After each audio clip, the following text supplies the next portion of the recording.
Hi, my name's Kylie Bertucci. I'm a Stampin' Up! Demonstrator in Australia, and I'm here today to show you an incredible project.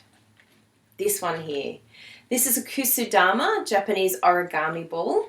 I've used the brand new 2015 to 2017 Designer Series paper, and I'd love to show you how I made it. It's quite detailed and it does take a lot of time, so you have to be ready for that. Quite a bit of patience too. But come on in and I'll show you how I made it. So thanks for coming in. Now I'm going to show you step by step how we make each piece.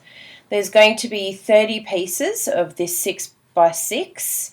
So whatever pattern you would like, that's going to be on the outside when we fold it. So this pretty little flower pattern is great. So just line it up. Now I don't use the bone folder on these first few pieces only because I found that when I used it, it ripped away a bit of the, tore a bit of the paper, and you want to save it for some of the bigger folds. So we're just going to fold it just to create those score lines. So we've done it in 4. Then you're going to fold in. Now you can use the guideline of your folds to make sure that you're staying center, because it is really important with this to be as accurate as possible. Even though you've got so many of them, it makes a big difference. So do it on both sides. Now the next step, and I'm going to have step-by-step instructions written as well, because I think that always helps having the steps there. We're just going to create a triangle and make the triangle towards you, so the point is towards you, and that's in the middle. Now this is where I pull out my bone folder for this one, and you're going to crease that. Just make sure with your paper that you check that it is definitely 6 inch by 6 inch on both sides. Like you can see here, for whatever reason, there's a little bit of a gap, and I'm not too sure why, because I made sure, but it would be better if there's not, because then it's a lot more accurate. Now so we've done those two on both sides, the triangle. Now this step is using this fold here, but we're actually going to push it, so you open it both up on both sides. We're going to push that so that that fold that we created is going to be a new fold the other way. And so this will be, I call it the little house. So you can see there. Again, I'll just show you. You're going to push and that fold becomes your new fold. And then you'll know when you've done it accurately, because we're going to pull it back and fold it. You'll know you've done it accurately when this is straight. There's a couple of times I noticed I hadn't done it right and it was a bit funny, a bit skew-iff. And the other side again. So pull it out and you want to find that fold that we created before. See, there it is there. And then pull it back. So already it's creating a really cute little pattern there. Now we're going to look for a little triangle under here. So you see this little flap. Now this isn't as hard as what you think it is, but you're just going to pull that out a bit, open that up, and tuck that inside there and close that so that it covers that square. And the same on this side. So don't feel like you have to hold everything down while you're pulling it out. Just open it up, tuck it in. It's like a little pod that's creating. And then you have that there, so it's covered up. Now you've got these little flaps here. You can, obviously in origami they never use glue, but probably my suggestion, and it's on another video that I saw, a tutorial, using glue dots is a very good idea.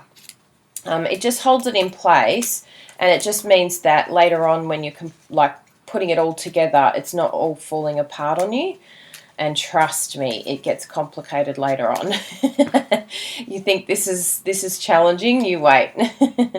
So I've just stuck those triangles down.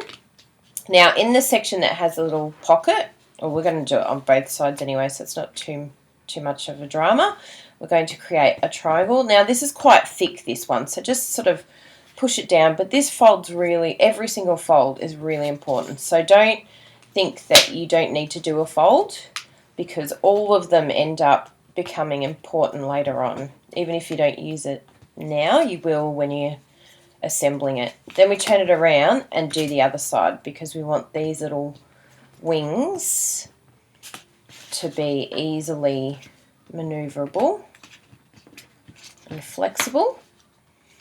So then we go to our stage where we open up our little flap here. So with this section, we're going to create a little caddy, we call it. So you're just folding it just so that the creases all are getting neat. Now we want to create a little tuck there. So what we're going to do is a little half fold here. And I've found that by following along like this and sort of pushing it down, and this is where bone folder comes in very useful for this one, because it is a fine fold and we want it to be crisp. So push it along, and you want it to be as much as you can up in the corner here as well, being neat. There we go. And then we'll open it up and I'll show you what that fold did for us. It created a little lip. So if you I found that pushing at the top, like in the center section, that helped it tuck in. And then you're just going to push it again in the cat format just to make sure everything's crisp and clean. And that's actually the design done. So you're going to do 30 of those, and those 30 are going to be what connects. I'll just get my Kusudama ball to show you.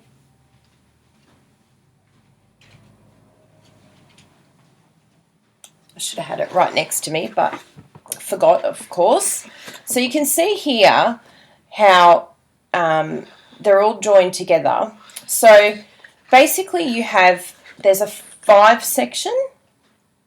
And what I'm going to do, I'm just going to actually, you'll probably freak out, but I'm going to pull this apart just so that you can see how it connects with one another. So if you just see the wings, here we go here, give you an idea of, and I've actually seen it done the other way around where this is on the outside, what we can see on the inside, and that looks really cool as well. So there's a few different options, and you could do it smaller, but it's pretty difficult doing it this size. So smaller, I think, would be probably, even though it's smaller, they'd probably be even more challenging. So to start off, you're just going to create your 5-star, I call it. So you're going to go 1 into there, and just make sure that you're always, I'll move those out of the way for you so that you can see. So you're always going to, that's going to connect in there. Now this one needs to connect to something.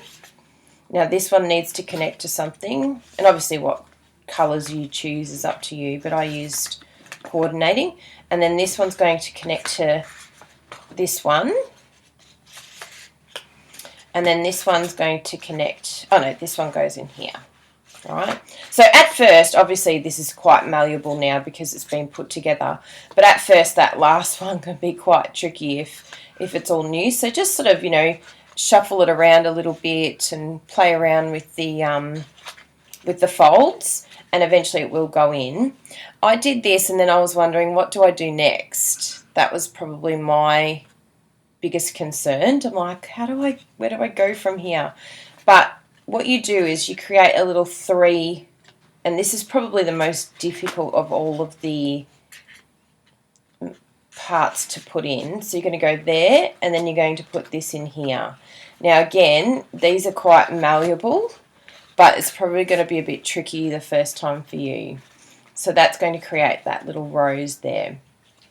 Now from here, you're like, where do I go now? But this is already creating your next star, this one here.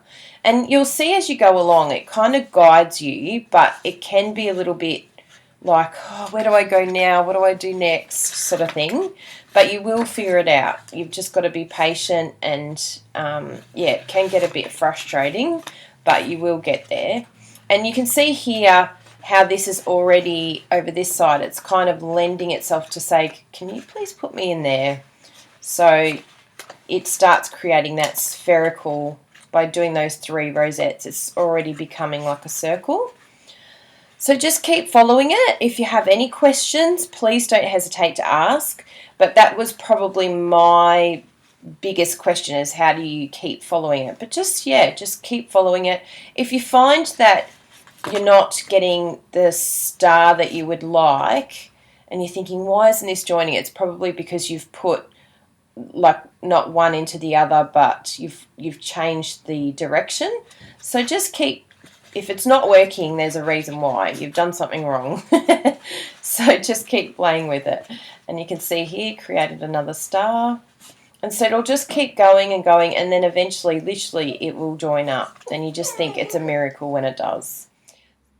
Thank you so much for joining me today and seeing how I made this project. If you have any questions at all, please don't hesitate to ask. I'll put all my details here on YouTube so that you can just click on my blog or email and contact me. And thank you so much for watching today. Bye!